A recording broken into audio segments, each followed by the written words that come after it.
The day has finally come.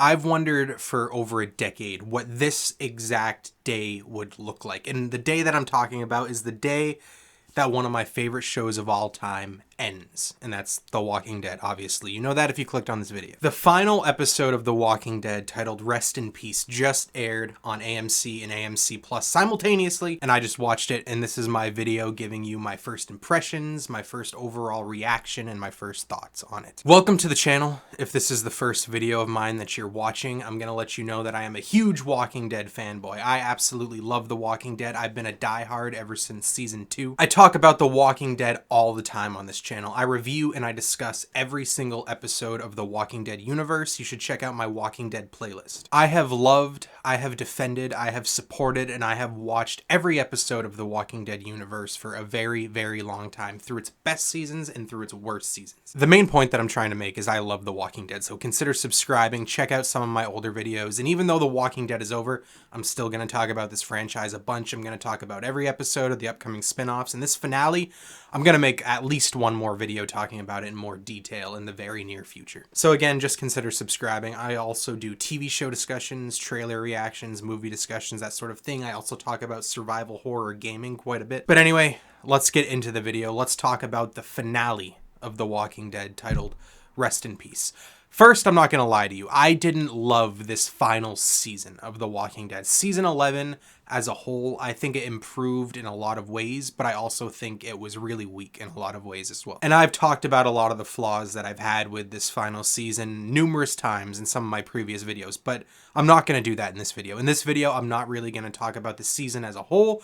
I'm just going to talk about this final episode, which thankfully I really only have incredibly positive things to say about it. So this video isn't going to be a play-by-play. I'm not going to talk about every single thing that happened, even though I could. If I wanted to, I could sit here and I could blabble for 2 hours, but I'm not going to do that. This final episode is filled with so much action, and the action is so incredibly well directed and well edited, which I'm very, very thankful for. A lot of action in a lot of Walking Dead episodes, the editing really kind of ruins it a lot for me, but the editing in this episode was so good. And also the score was amazing. One of my biggest complaints about I know I wasn't going to talk about the whole season, but this is just me talking about the last few seasons.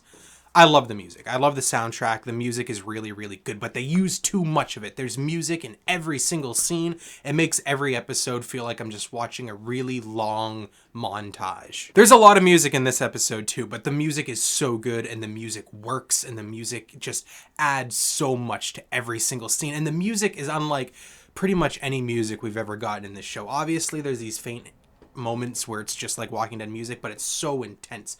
Again, unlike a score we've gotten in this show to date, and I loved it. But not only action, there's a lot of dramatic personal moments to be had here in this final episode, and I'm happy to say that it wasn't cringy. The dialogue was good, the emotion was good, and this episode has the best acting we've gotten in The Walking Dead in a very, very long time from pretty much every single member of the cast, which I like a lot, because when it comes to The Walking Dead, some of the drama hits, but a lot of it, especially lately, ever since really season 7, the drama feels so over dramatic, so written, not real, not natural. It all feels good here. It all feels really, really good, very well done, and it felt good. It did. In this action scene, we get a few death scenes. We get Jules, and then we get Luke. And Luke's death was so sad. Seeing him and his whole group surround him on the hospital bed, so sad. I wish we got to see more of Luke. He was barely in season 10, and then he was barely in season 11, so he's barely been a character at all in these last 2 seasons, but I loved him so much in season 9. He quickly was one of my favorite characters when he was introduced. A lot of Magnus group was. And he was so good in season 9 that still every time we see him, and that actor brings so much to the role. And it was sad. It was really depressing to see him die, but he died surrounded by those that loved him. And man, it was brutal. It was brutal, but good. But for me, some of the saddest moments, some of the most emotional moments in this whole episode, and in a very long time in the show in general, all came from Rosita. I really, really like Rosita as a character. I loved her as soon as she was introduced.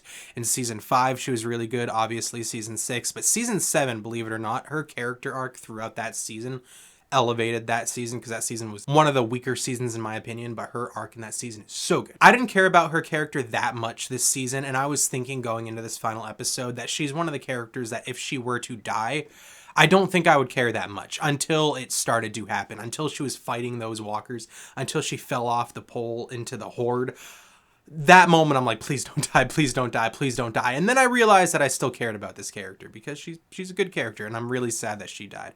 Incredibly emotional scene. But she did, I guess, in the end, have a happy death, you know what I mean? Because she didn't get torn apart by walkers, she didn't die bleeding and bloody. She died on a bed in a very peaceful way, surrounded by those that she loved and that loved her. I'm gonna go back to the action now and sort of the climax of the whole action sequence in this episode. And that's when Pamela and her military are barricading themselves behind big walls and gates and fences, and they're not letting in the common folk of the Commonwealth. And they said that the Commonwealth had I think 50,000 people. It had a lot of people. I don't remember the exact number, but where are they all, I wonder? Because in front of this gate was probably 100 people max. At least that's what it looked like. And it kind of looks like all hope is lost for the common folk until our core group of survivors get in there. Mercer arrests Pamela, and then Gabriel unlocks the gate and lets everyone in. And I thought it was kind of cool letting Gabriel be the one to unlock the gates and let everyone in, because remember his whole deal when they found him was he felt incredibly guilty because he locked out the people of his church. Now he's letting people in. Full circle. And then Mercer has this whole plan of getting all the walkers into this one location and then setting them all on fire. And it was a great visual. It was probably the biggest, most intense visual we've gotten in the main show of The Walking Dead, but it did look kind of lame compared to a lot of stuff we saw in season 6 and season 7 of Fear the Walking Dead. Say what you will about those seasons. Season 6 was amazing, but say what you want about season 7 of Fear, but the visuals, that show looks so big budget compared to the main show. Anyway, I'm going to fast forward a little back to where I was about Rosita dying. Rosita dies, and then it does 1 year later. It does a time skip to a year later. And this is where we kind of get our happily ever after for all of our characters, which I'm glad that we got. And my biggest takeaway of this finale, or the thing that I'm the most thankful for when it comes to this finale, is that it really does kind of feel like a conclusion. And that's what I wanted. The Walking Dead, yes, it's part of a bigger universe. There's tons of spin-offs coming. There's already a lot of spin-offs. But The Walking Dead, the main show, deserved to have an ending. It shouldn't have just been a prequel to a bunch of spin-offs. And that kind of does happen, and I'm going to talk about that in a minute, don't worry. But I'm glad that the main narrative, most of the characters, the main plot that we had has an end. It really does feel like it has an end. Maggie goes back to Hilltop. It looks like the council, I believe, is running Alexandria again, and then Ezekiel is running Commonwealth, and I like that. We didn't see Oceanside, so we never got confirmation if they lived or if they died, and now that I think about it, maybe I missed it. Let me know. Did they live or did they die, or did they completely ignore it? Also, Virgil, whatever happened to him? Didn't see him this entire season. Neither did we see Cindy. Where are they? And everyone is sort of living in peace and in harmony, and I liked it. And this show ends, except for a few things that I'm going to talk about now. So first things first, we didn't really get a setup to the Negan-Maggie spinoff, which I'm fine with that. I'm really fine with them having an ending and then having the spinoff begin when the spinoff begins. That's perfectly fine with me. Actually, that's the way that I would prefer it, so I'm happy that's the case. But Negan does give Judith back his compass with a note, her compass with a note that I thought was really cool. And Negan and Maggie sort of have this talk at the end. Dialogue was great and the emotion was great, and she basically says that she doesn't want to hate him, but she can't forgive him for obviously the horrible shit that he did. And I loved that scene. It's probably one of my favorite scenes in the whole show to date. I liked it a lot. And Daryl is apparently heading out for long periods of time and coming back and heading out and coming back. And then his story ends with him leaving the Commonwealth after he tells Carol that he loves her, which is pretty cool, I think. And then they hug and it's a sweet moment. But he's actively now looking for Michonne and Rick. And I'm assuming that's where the Daryl spinoff is going to begin. And then we have a moment that I really was not expecting. And we see Michonne, and yes, we see the man himself, my favorite character of the entire Walking Dead universe, who I really was not expecting to see. I genuinely did not think that we would see him, and that is Rick. And they set up a Rick spinoff, and they do it in what I believe to be the perfect way. One thing I've always said when it comes to Rick Grimes and when we see him again, and that's that it better not be his choice that he's not returning to his family. He better be being held against his will